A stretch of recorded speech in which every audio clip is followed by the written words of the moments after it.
Sometime in 2022, a chip came out of a fab in Shanghai that physically should not have existed.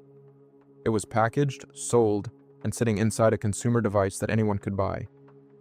The machine required to print features that small had been locked off the purchase list for every Chinese company.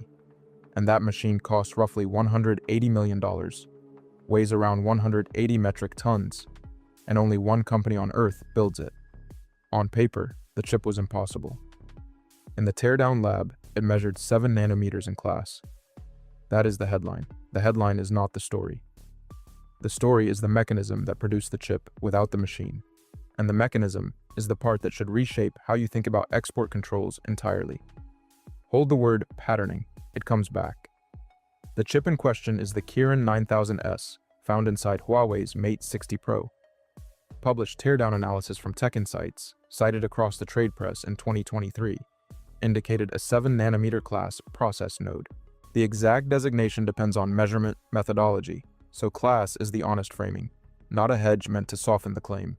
The fab most credibly linked to this production, based on available industry reporting, is Semiconductor Manufacturing International Corporation, headquartered in Shanghai. In December 2020, the United States Commerce Department placed that company on the entity list, restricting its access to equipment and technology above roughly the 10 nanometer production threshold. Think of a node restriction like a speed limiter welded onto a truck's engine. You can still drive, you just cannot exceed what the limiter allows. Except Semiconductor Manufacturing International rebuilt the engine. The machine at the center of this is built by ASML, a Dutch company. Its extreme ultraviolet lithography systems use light at a wavelength of 13.5 nanometers to print chip features in a single exposure pass at advanced nodes. The Dutch government, coordinating with United States policy pressure, prohibited ASML from shipping these systems to China.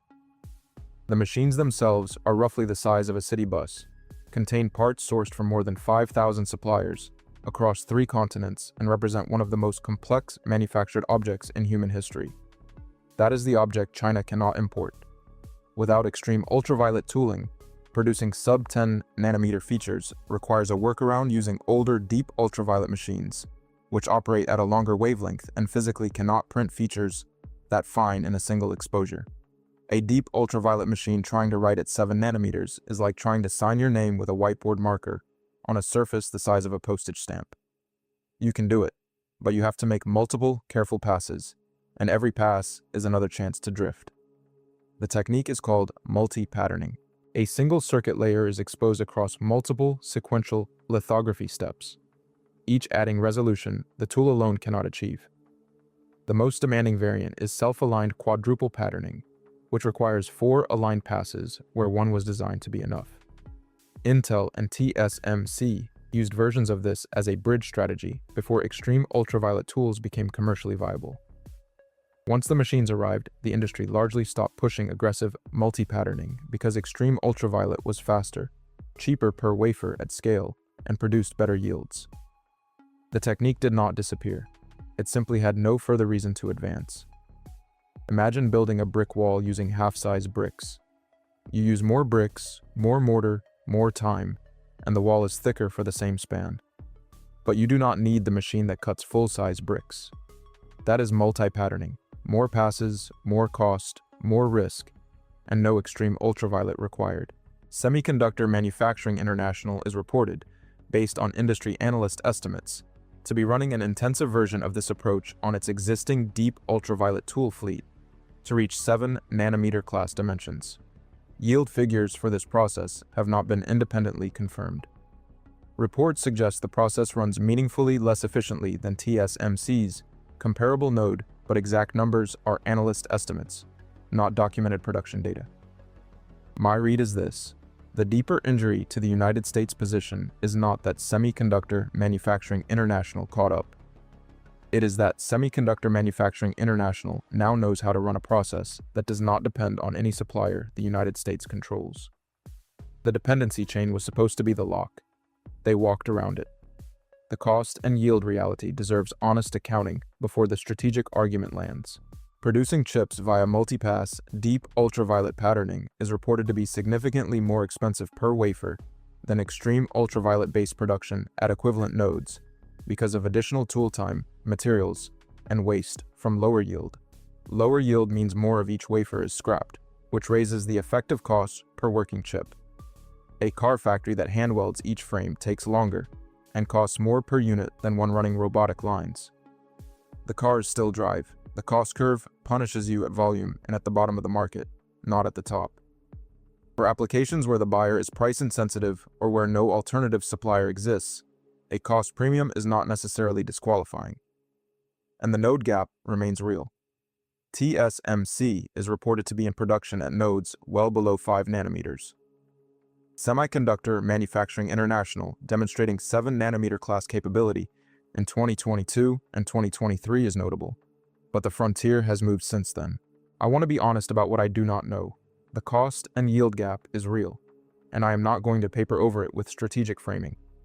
A chip that costs more to make and fails the line more often is a worse chip by those measures. The question I keep returning to is whether worse but ours compounds differently over time than better but borrowed. 3 objections deserve to be named directly. First, the teardown data is real, but the process details are inferred. No independent auditor has walked Semiconductor Manufacturing International's advanced node line. The chip exists, the mechanism and scale of production remain partially opaque. That is not a minor caveat. Second, if the yield gap is as wide as some estimates suggest, the addressable market for these chips is narrower than the headline implies. High-volume, cost-sensitive consumer electronics may not be within reach at competitive economics. Third, the story is a capability established, not a gap closed. The distance between 7 nanometers in 2022 and what leading fabs produce today remains wide. All 3 of those objections are real. None of them changes the central fact.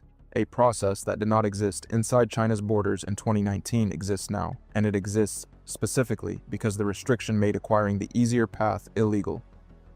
Before 2020, Semiconductor Manufacturing International had little commercial incentive to master intensive, multi-patterning. Extreme ultraviolet-capable nodes were accessible through TSMC or Samsung foundry services for Chinese chip designers who needed them. Post-restriction, Semiconductor Manufacturing International became the sole credible domestic option for advanced node production. That concentrated resources, engineering talent, and state support behind solving exactly the problem the restriction was meant to make permanently unsolvable. Chinese government investment in domestic semiconductor capability accelerated sharply following the Entity List designations. According to reporting from Reuters, the Financial Times, and the Center for Strategic and International Studies, the restriction assumed the machine was the bottleneck. The machine was only the preferred path. What the restriction produced was a funded, years-long engineering program to find the other path, the one no one else needed, because extreme ultraviolet made it unnecessary. Patterning. Not just the technique now, but the pattern itself. Apply enough pressure to a system and you do not eliminate its options. You teach it which options to develop. That is what happened to Semiconductor Manufacturing International across the years between the Entity List and the teardown report. The intended effect of the restriction was to freeze Semiconductor Manufacturing International in place. The actual effect was to fund an intensive program to solve the one problem. Extreme ultraviolet tooling was supposed to make permanently unnecessary. I do not think the policymakers who designed that restriction modeled this outcome. They should have. The wall became a map. Semiconductor Manufacturing International followed it. Every future restriction written against Chinese semiconductor access will be read, first as a research brief. The question I want to leave you with: if multi-patterning was the door that extreme ultraviolet obscured, what other doors does the industry currently have no reason to open? And who is now being handed the reason? Leave your answer below. If you want to track where this goes next, the yield curve, the node chase, the next restriction, and what it accidentally teaches, subscribe and turn on notifications. This channel follows the mechanism, not just the headline.